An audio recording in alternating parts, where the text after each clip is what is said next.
Hello and welcome back to part two of the Understanding Value of a Home series. Once again, this is RE Radar, and I am your host and realtor, Nathan Matheson. So, part one of the series, if you missed it, was all about location and how location, in terms of city, neighborhood, specifically streetwise, and all these different factors can come in and affect the value of a home. So, if you missed that one, I recommend giving it a listen after this one because, it's interesting and lots of different things go into location and value. Now, today, what I'm going to be going over for part two of the value series is understanding how the actual home and features of the actual home can affect the value, whether that be positive or negative. Now, of course, this is just like everything really going to be subjective. It's going to matter for who you are. You might value something else that someone else doesn't. So, what I'm going to be trying to focus on is what I see as the widespread majority of people are looking for.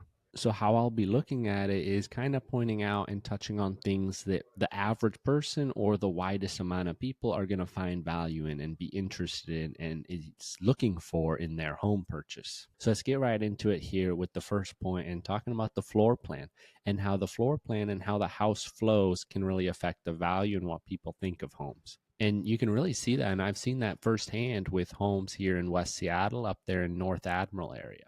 There are homes up there that can be good size. You look at square footage bedrooms, but then it's just when you walk into that home, it's got a bad layout, too many walls, doesn't flow right, doesn't feel good. And that home then sits on the market for longer than the average home in that area does.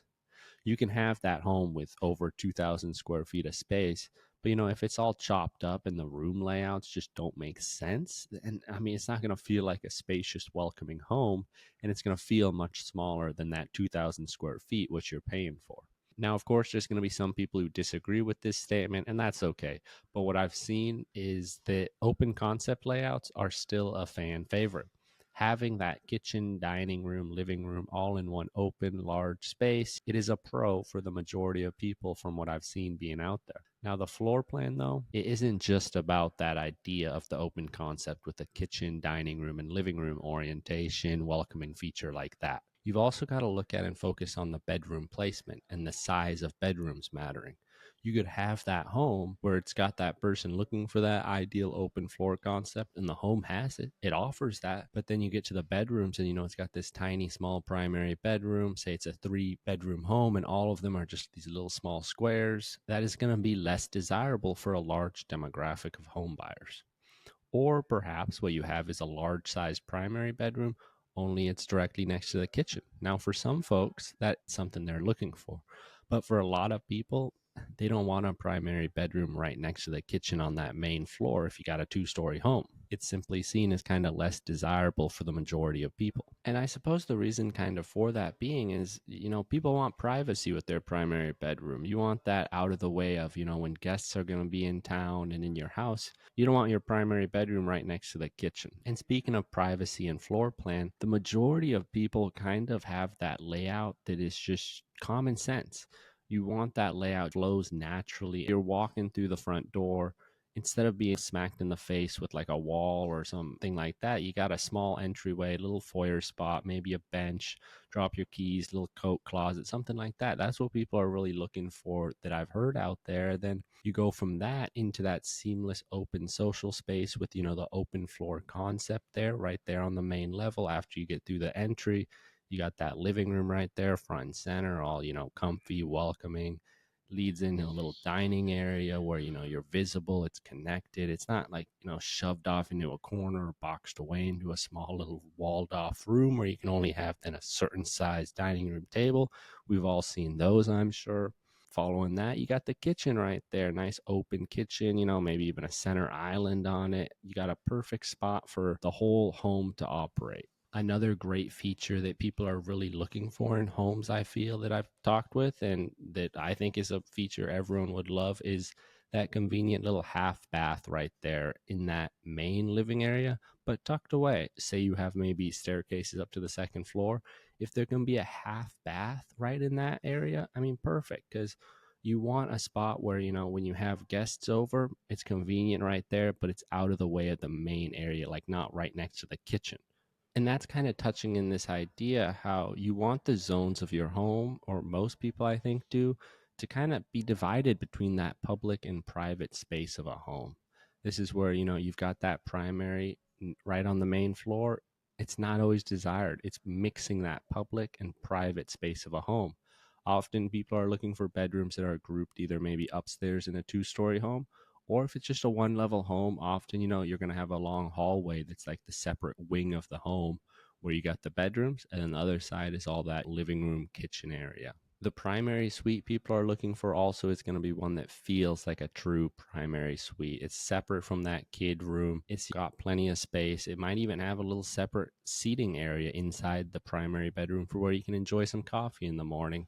And then it's also, of course, got that actual walk-in closet with the in-suite bathroom as well. And if we're talking about just that prototypical single-family home and how the layout for that, a lot of people love that with when it can have that second living space, such as a rec room or a den or a game room along with that living room areas. Because especially if you have like kids, this can be a great way. That's what I grew up in a home that has two areas to hang out with. I mean, it's a great space, when you have kids like my parents did. Me and my brother got in little arguments. We each had our own little area we could go to and, turn on the TV and watch what we wanted. Now, factors such as the actual home and maybe outside space, there's different trends you can look at, and some people have seen a little bit of a trend where younger folks might be caring a little bit less about that big backyard. Now the younger folks have maybe stopped caring about that, or maybe they just understand they don't want to have to maintain all that, or they understand that it's not quite feasible price wise for them with first time home buyer budgets. Now, another thing besides just, layouts and space of homes, 2,000 square foot home might not feel spacious if it's got a bunch of walls and different individual pockets to it. There's other things that could be in place, such as just wasted space with how homes are built. For example, with townhomes, there can be sometimes a townhome that, it's got a decent amount of square footage, but then you walk into it and say it's got some large grand entrance area downstairs, and then on that same floorway you got this tucked away little small bathroom and a little small bedroom. That's like, I'm thinking, why do you have this grand entry in this tiny bedroom down here? Why couldn't they reorganize that space? You don't need a huge entry in a townhome. You simply don't. So looking at wasted space and being like, why is this here? This is, you got to understand that. Other pieces of that could be in a home with stairways. I've seen sometimes on those 2-level single family homes where you go up this grand stairway and it's just got this random little pocket or strip of space right next to the landing that's completely unusable. Like, you never sit there, do anything. And it's always funny walking through those homes and seeing what the stagers put in there. Like, do they put a little chair? Sometimes they put a little bookshelf. It's like, why do you design a home with that space? I mean, you could have a larger bedroom, maybe use that space somewhere else upstairs. So when you're looking through homes and you're trying to find a home you want to buy, think about how you like living, what your lifestyle is, and get a home that fits for you, because there are all sorts of different types of homes and you want a home that fits you. Alrighty, let's transition a bit and next get into talking about updates and homes that are more modern and how that affects the value. Now, of course, everyone knows brand new homes, modernized, updated, fixed up homes are obviously going to be worth more and sell for more than a raggedy, torn down shack. Everybody knows that. But of course, every situation is different, and not everyone can afford to fully remodel their homes before they sell them. And of course, I'm always happy to help talk you through it one on one. So if interested in that, just shoot me a message and I'm happy to help.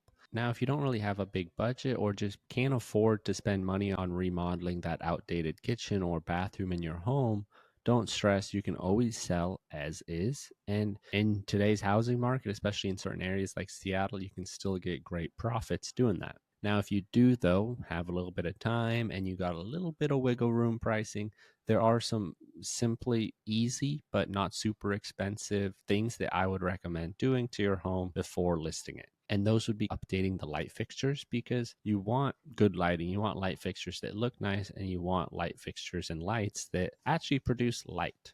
Because if someone's going through a house that's just dark and gloomy and looks sad and just bad overall, a buyer's going to be turned off first when they go in that home and it's lit up. It's got good bright light.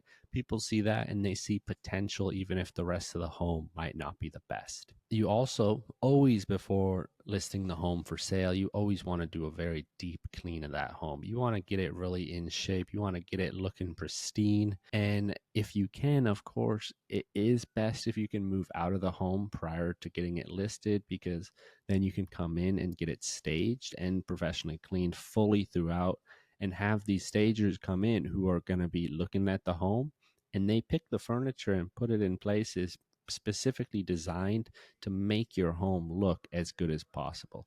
So if possible, it's best to sell your home as a vacant home. Now, of course, that's not always possible. Sometimes you can't move out before selling the home, and that's understandable. But even in that situation, I still recommend getting a deep clean and trying to get rid of as much stuff in that home as possible, whether that be donating it, selling it, or just giving it away. I would recommend trying to clear out some of that big bulky furniture, try to slim it down a bit. You want to get rid of the things laying around in the house for sure. And another thing you want to kind of think about is the personal photos. You might want to take down the more personal family photos when you're selling your home if you're still living in it, because that's another thing. When someone's going through your home looking to buy it, they want to kind of try to imagine themselves in that home. And if you're walking into a home where there's photos of the people living there all over the place, maybe you've even got clothes in your closet and all that stuff, I mean, it's going to be harder for a buyer to truly picture it as their home. So that's what you want to do when you're selling your home. You want to make it something that a buyer can see themselves living in.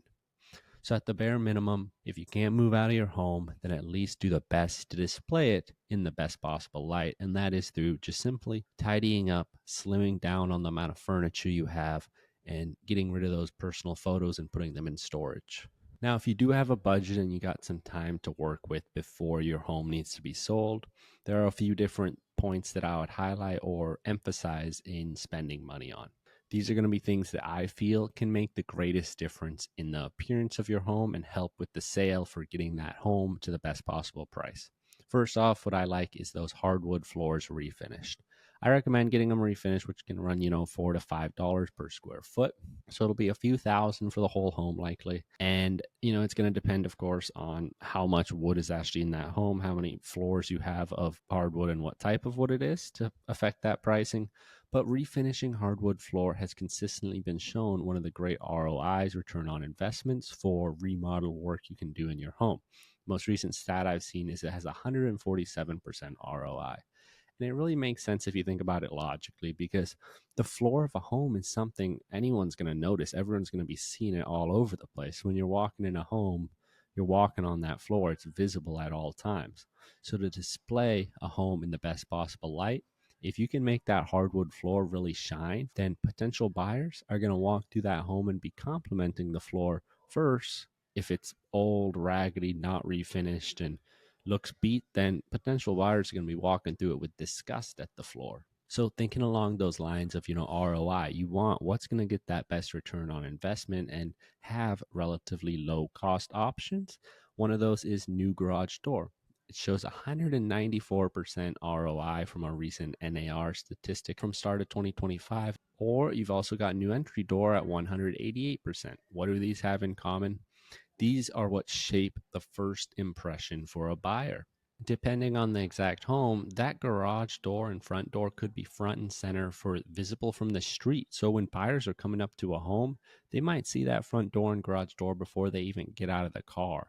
So do you want them instantly having a negative thought, or do you want them instantly seeing that as a good positive note? These are all relatively lower cost items that can start to change the conversation of that home and painting it in that better picture. And shoot, maybe you don't get the completely brand new front door, brand new garage door.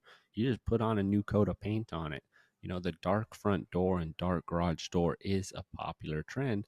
And when you're trying to make a home attract the most widespread buyers, you want to sometimes follow those trends because that's what everyone wants.